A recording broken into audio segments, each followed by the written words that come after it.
ഒന്നായിട്ട് എപ്പോഴാ പോര് പോലീസുകാരാണ്ട് വിടുന്നില്ല.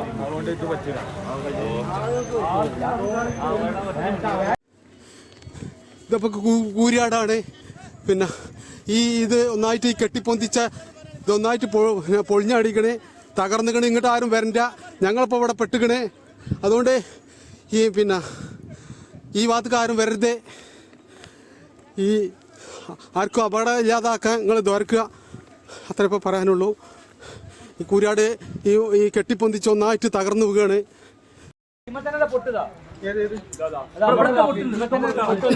കൊളപ്പുറത്ത് നാഷണൽ ഹൈവേ കൂരിയാട് ഭാഗത്ത് ഒന്നായിട്ട് കൂരിയാടാണ്. കൂരിയാട് നമ്മളെ ഹൈവേയിൽ കൊളപ്പുറം പാടത്താണിത്. കൊളപ്പുറം പാടത്ത് JCB അടക്കം ഒന്നായിട്ട് നമുക്ക് അതാ പോയിട്ടുണ്ട്. ഇതിൽ സർവീസ് റോഡിൽ നോക്കുക, 2-3 വാഹനങ്ങൾ കുടുങ്ങിയിട്ടുണ്ട്.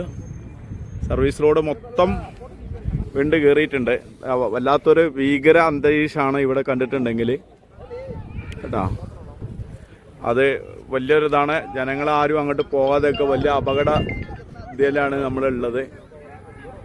എല്ലാവരും മനസ്സിലാക്കുക. കഴിയുന്ന ആൾക്കാരും ഇങ്ങോട്ട് വരരുത്, അതും കൂടി അറിയിക്കുകയാണ്. കാരണം നമുക്ക് പോകാൻ പറ്റില്ല. കാരണം എന്താണ് ഇതിൻ്റെ അവസ്ഥ എന്നറിയില്ല. കാരണം മൊത്തം ഇവിടെ ചെറിയൊരു പ്രശ്നങ്ങളൊന്നുമല്ല, നമ്മൾ ആദ്യമേ പറഞ്ഞുകൊണ്ടിരിക്കുന്നതാണ്. കാരണം അത്രയും ഉയർച്ചയാണ്. നമുക്കറിയാം ഈ കൂരിയാട് ഭാഗത്ത് ഭയങ്കര ഉയർച്ചയാണ് വന്നിട്ടുള്ളത്. ഒരു 4-5 ബിൽഡിങ്ങിൻ്റെ ഉയർച്ചയാണ് ഇവിടെ ഉള്ളത്, റോഡ് പോകുന്നത് അത്രയും ഭാഗമുണ്ട്. അപ്പോൾ മുഴുവനും ഈ ഭാഗത്തുള്ള വണ്ടികൾ മൊത്തം സ്റ്റോപ്പായിരിക്കുകയാണ്. ഹൈവേ കൂടെയുള്ള മുഴുവൻ വണ്ടികൾ നിർത്തിയിട്ടുണ്ട്. ഇവരെ നിങ്ങളെല്ലാവരും അറിയിക്കുകയാണ്, കൊളപ്പുറം ഭാഗത്തു നിന്ന് ഒഴിവാക്കി പോവുക. കാരണം ഈ ഭാഗത്തേക്ക് എല്ലാ സർവീസും നിർത്തി വച്ചിരിക്കുകയാണ്.